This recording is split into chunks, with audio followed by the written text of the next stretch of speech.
5 taona no nanaovako ny asa Mahasandary. Sandary matety deuxième classe, Razafindrafao, Nivilalaina, Gisèle Liola.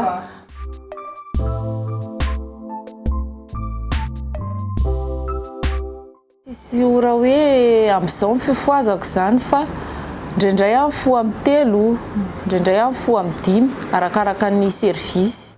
Ny atao hoe service régulation dia mandamina fifamoivoizana, manala izay mety anoatoana ny fifamoivoizana ary manasazy ireo tsy manara-dalàna. Mitovy amin'ny asan'ny lehilahy ihany ny asa ataon'ny gendarme vehivavy. Manao fisamborana, famitorana, mitondra makany amin'ny tribunal, afaka ataon'ny vehivavy zany ary vita amin'ny vehivavy.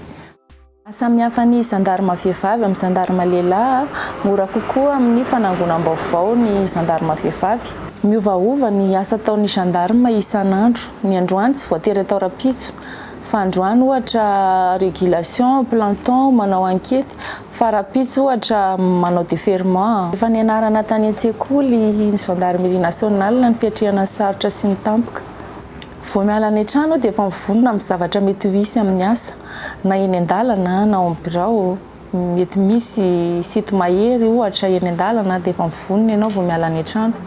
Amiko manokana aloha tsisy voka-drazana fa voka-tsoa azoko miaro ny akonako.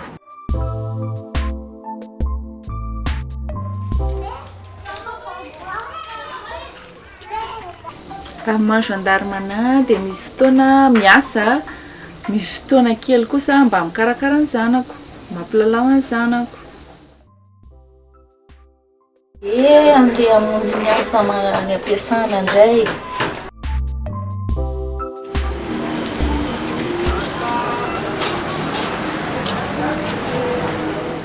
Tsy natao atahorany vahoaka ny gendarmerie.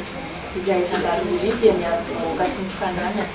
Profan'izany izahay dia mandray olona rehetra, na olona tsotra na olona ambony, mizaniza.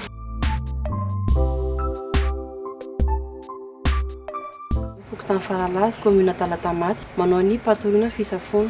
Ny asa ataonay mandritra izany dia misava ny karapanondrom-pirenena, mijery, misava, hoe tena ilay olona tokoa ve, izy tokoa ve, sa olon-dratsy. Ary savaina izy, fa misy zavatra maranitra ny aminy.